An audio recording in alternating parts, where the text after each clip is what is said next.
좀 옆에 있는 분들과 좀 반갑게 인사했으면 좋겠습니다. 좋겠는데요. 오늘은 좀 이렇게 인사했으면 좋겠습니다. 당신은 소중한 사람입니다. 한번 인사하겠습니다.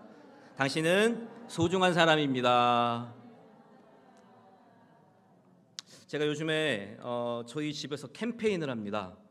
너무 제가 소중한 사람 같이 여겨지지가 않는 것 같아서 서로 제가 먼저 저희 아이들과 아내에게 서로 축복하는 말로 소중한 사람이라고 하는 요 문구를 가지고 서로를 축복하는데요. 제가 먼저 은혜를 받더라고요. 그래서 다시 한번 인사했으면 좋겠습니다. 자신한테 나는 소중한 사람입니다. 한번 자신들을 위로해 주시길 바랍니다. 나는 소중한 사람입니다. 그렇게 믿으십니까? 우리 옆에 있는 분과 다시 한번 눈빛 바라보시면서 진심으로 당신은 소중한 사람입니다. 인사하겠습니다.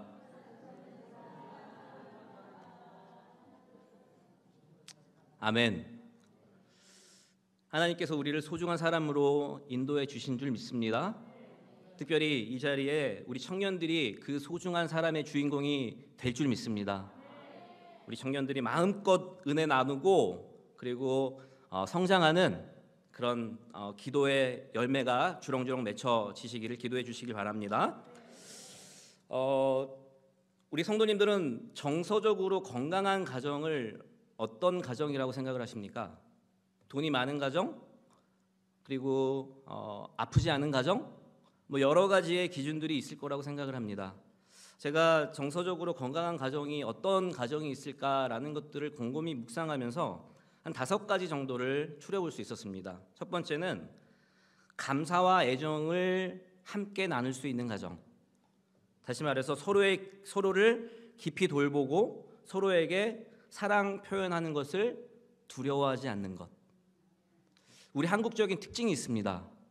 사랑 표현을 잘 안 해요. 나 너 사랑해 라는 건 있지만 표현을 안 해요. 다시 한번 표현해 볼까요? 우리 청년들에게 사랑합니다 한번 표현하겠습니다. 사랑합니다 청년들. 감사 그리고 애정이라고 하는 것은 서로를 깊이 돌보며 서로에게 사랑을 표현하는 것에 두려워하지 않는 것, 그것이 진정한 감사와 애정의 모습입니다. 그리고 또 하나, 헌신이 가득한 가정이 건강한 가정입니다. 시간과 열정을 투자해야만 돼요. 단순히 말로가 아니라 시간도 투자하고 돈도 투자하고 열정적으로 그 열정을 함께 할 수 있는 가정이 건강한 가정일 수 있다는 겁니다.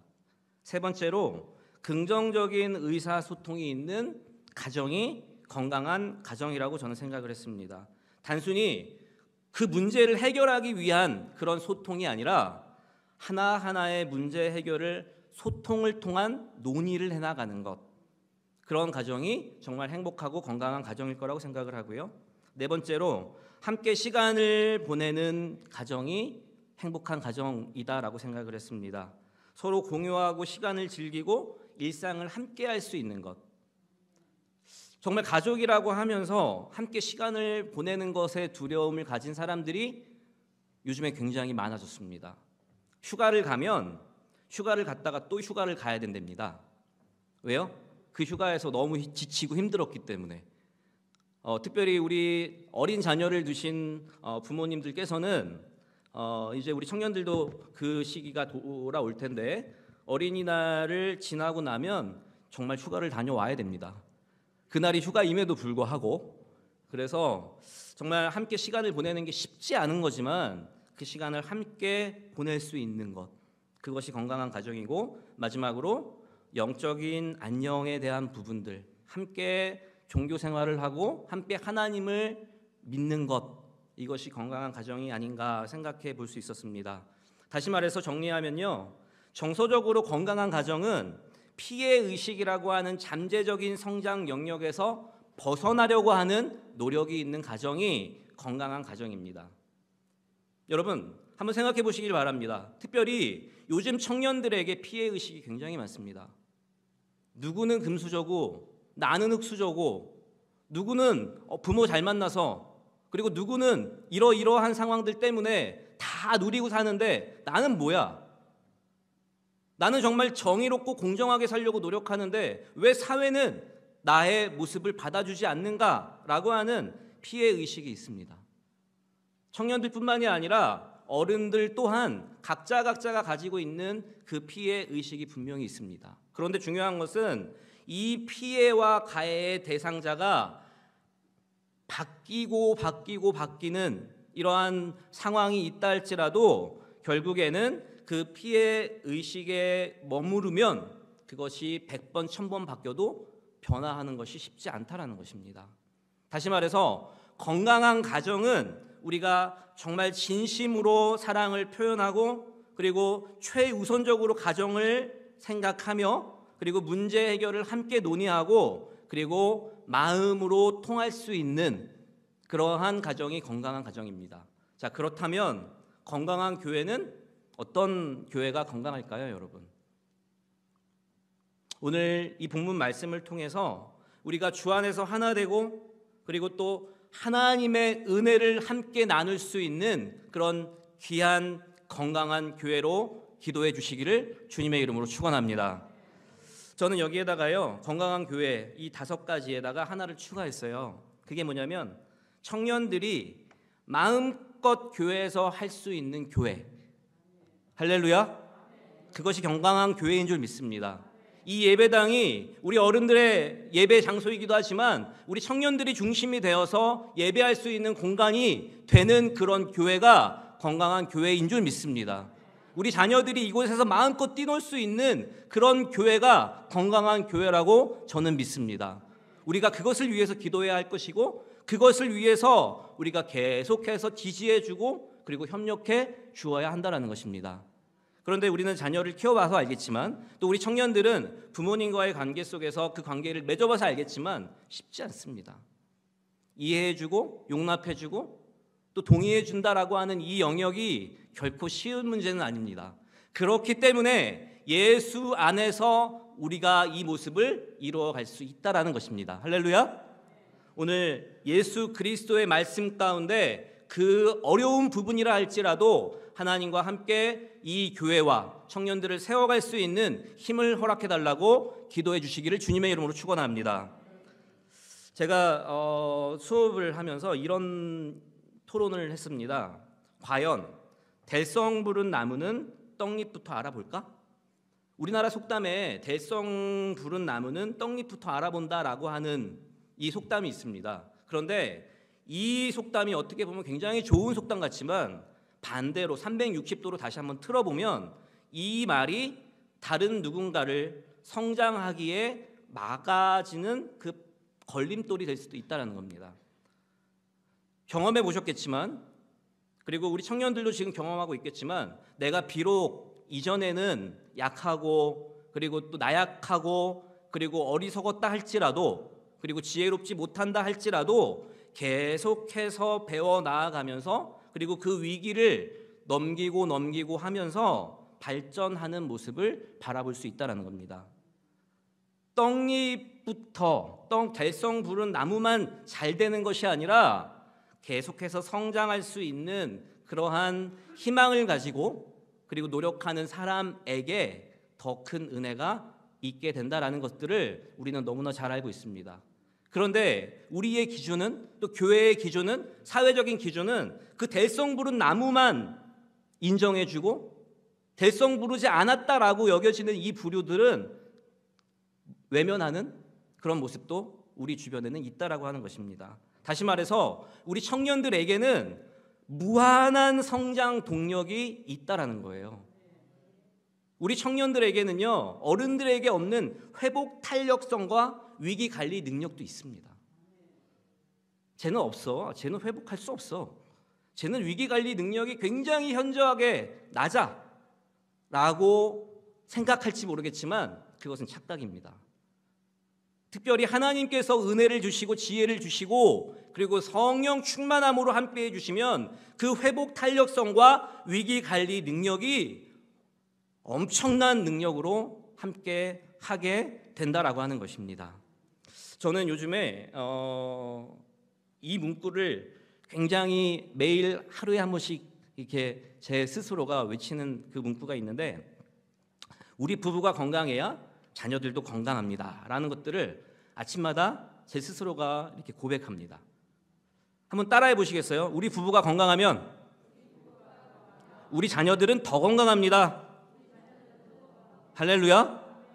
우리 교회가 건강하면 우리 가정은 더 건강할 줄 믿습니다.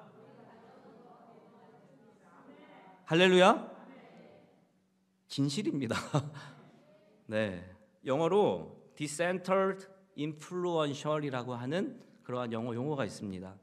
영향력을 가지고 있는 상태에서 탈중심적인 사고로 행동하라는 거예요. 단순히 이 사람에게 주어진 그리고 이 사람이 가지고 있는 그 모습만의 모습으로 살아가는 것이 아니라 탈중심적인 사고로 행동하게 되면 다른 특별한 영역이 개발되고 발전될 수 있다는 겁니다. 제가 웬만하면 제 개인적인 얘기를 잘 안 하는데요. 제가 청년이 되기 전에, 대학을 가기 전에 제 꿈은 저희 형 병원의 사무장이었습니다. 그만큼 꿈이 없었어요. 그냥 살면 되겠지. 그리고 나는 아무런 능력이 없어. 우리 형은 굉장히 공부도 잘하고, 그리고 뭐 키도 크고 잘생기고, 나는 저 사람에 비하면은 난 아무것도 가진 게 없고, 난 할 수 있는 게 아무것도 없어라고 생각을 했습니다. 그런데 참 기적적으로, 극적으로 하나님께서 저한테 성령 충만함을 허락해 주셨고, 하나님과의 만남을 통해서 나도 할 수 있는 사람이야 라는 것들을 느끼게 되니까요, 제가 무한대로 할 수 있는 능력이 생기더라는 거예요. 할렐루야. 우리 자녀들 한번 생각해 보시기 바랍니다. 안 될 것 같죠? 그 자녀가 그 가정을 일으켜 세울 줄 믿습니다. 우리 교회를 세울 줄 믿습니다. 저는 오늘요, 영훈 형제가 찬양 인도를 하면서 참 걱정을 많이 했습니다. 담당 목사로서, 또 한시 예배로서. 그런데 그 안에 진실함이 있더라고요. 그리고 순수함이 있더라고요. 하나님께서는 그 순수함과 진실됨을 바라보실 줄 믿습니다. 우리 사회가 못 받아들이는 것이지 우리 자녀들이 잘못하는 게 아니라고 우리는 생각해야 한다는 거예요. 우리가 먼저 지지해주고 공감해주지 않으면 그 아이들이 어디에 가서 그 공감을 받고 그 지지를 받을 수 있겠습니까? 우리가 먼저 하나님의 말씀으로 지지하고 공감해주지 않고 축복해주지 않으면 우리 자녀들이 어디 가서 그 축복을 받고 어디 가서 그 말씀을 나눌 수 있겠습니까? 저는 공감과 동의라고 하는 이 단어를 명확하게 구분해 봤습니다. 공감이라고 하는 그 의미, 그리고 동의라고 하는 이 기준이 비슷한 것 같은데 그렇지 않아요. 공감이라고 하는 부분은 그런 거예요. 아, 그러셨군요. 아, 화가 나셨겠군요. 아, 기쁘셨겠군요. 라고 동의하고 이렇게 함께 그냥 같이 해주는 거예요. 그런데 동의라고 하는 부분은 이런 거예요. 그러면 화가 날 수밖에 없죠. 그러면 그렇게 할 수밖에 없죠. 그렇게 해야겠죠. 어미가 비슷한 것 같지만 전혀 다릅니다. 그러셨군요. 화가 나셨겠군요. 아, 그럴 수 있으셨겠군요. 라고 동의해 주는 것과 야, 그거밖에 안 돼? 그렇게 하지 마. 라고 선포해 버리는 것은 다르다라는 거예요. 다시 말해서 우리 자녀들과 주변에 있는 사람들을 명확하게 구분하지 말라는 얘기입니다.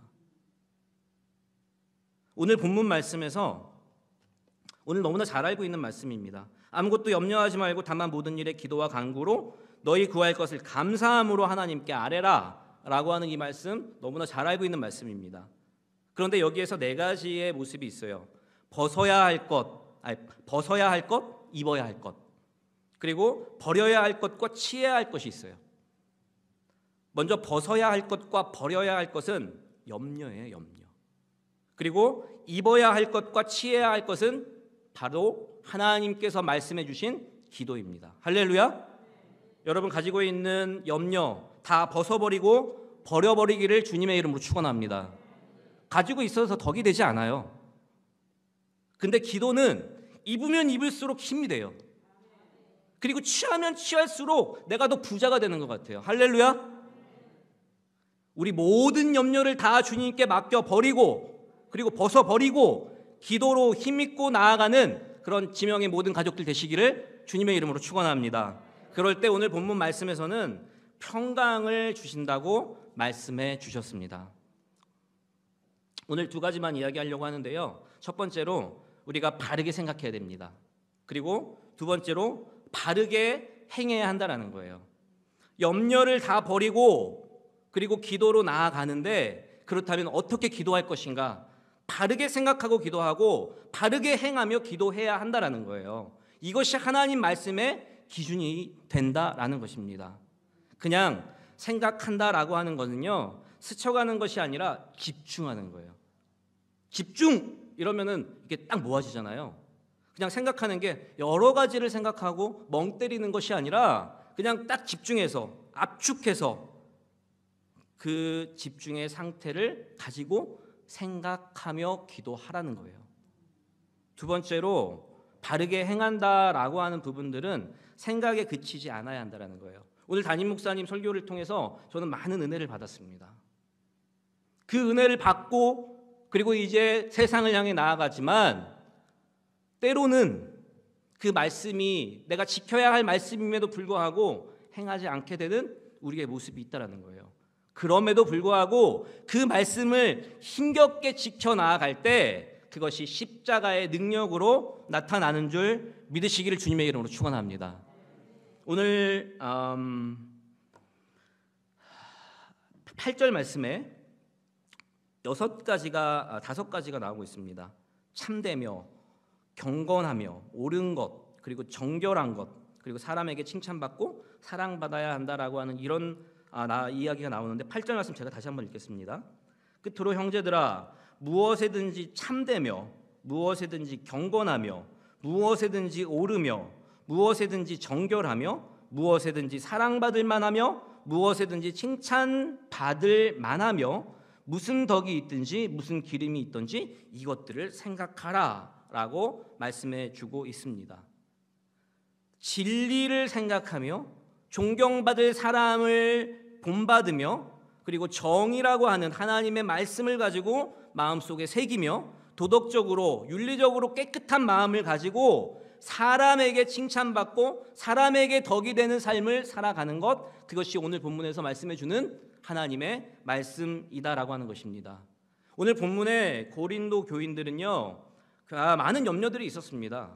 특별히 2절 말씀해 보니까 유오디게와 순두게가 다투는 그런 모습도 나오게 되고 여러 가지의 모습들이 있습니다. 여러 가지 염려들이 있습니다. 그렇다면 우리 청년들 지금 어떤 문제로 염려하고 있습니까? 우리 성도님들은 어떠한 문제로 염려하고 있습니까? 병들고 가난해지고 또 우리 자녀가 잘못될까 봐 걱정하고 내 성적이 떨어질까 봐 염려하고 또 내가 결혼을 못하진 않을까? 또 내가 직장에 잘 들어갈 수 있을까? 라고 하는 많은 염려들을 가지고 우리는 살아갑니다. 그런데 오늘 본문 말씀에서는 염려하지 말라고 해요. 그러면서 기도하라고 하는데 그 기도를 어떻게 해라? 감사함으로 기도하라고 말씀하고 있습니다. 그러면 하나님의 평강이 우리의 마음과 생각을 지켜주신다라고 말씀해 주고 있습니다. 사랑하는 우리 청년 여러분 그리고 성도 여러분, 평안이라고 하는 것들 그리고 평강이라고 하는 부분들이 쉬운 단어는 아닙니다. 아까 제가 처음에 나는 소중한 사람이야, 나는 소중한 사람이야 라고 했을 때 여러분 마음이 어떠셨습니까?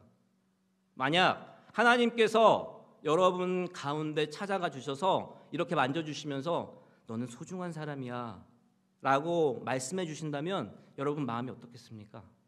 정말 평안함의 마음을 가지고 담대하게 나아갈 수 있는 힘을 가지지 않겠습니까? 이 시간 다시 한번 가슴속에 한번 손을 대볼까요? 하나님께서 말씀해 주세요. 너는 소중한 사람이야. 할렐루야. 하나님께서 여러분을 소중한 사람으로 키워주셨고 앞으로도 그렇게 인도해 주실 줄 믿습니다. 기도의 응답을 받는 사람들의 특징을 보면요, 끈기 있게 오래 기도하는 사람이 기도의 응답을 받게 됩니다. 기도는 그냥 하는 게 아니에요. 물론 그냥 할 수 있죠. 하지만 배우고 훈련하는 것입니다. 우리 청년들이 그 기도의 영성을 배우고 훈련했으면 좋겠어요. 그러기 위해서는 우리 어른들이 먼저 보여줘야 되지 않겠습니까? 할렐루야. 우리 청년들이 기도의 영성을 가지고 가정을 위해서, 교회를 위해서, 그리고 학업을 위해서 눈물로 기도할 수 있도록 마련해 주시는 그런 귀한 여러분 모두가 되시기를 주님의 이름으로 축원합니다.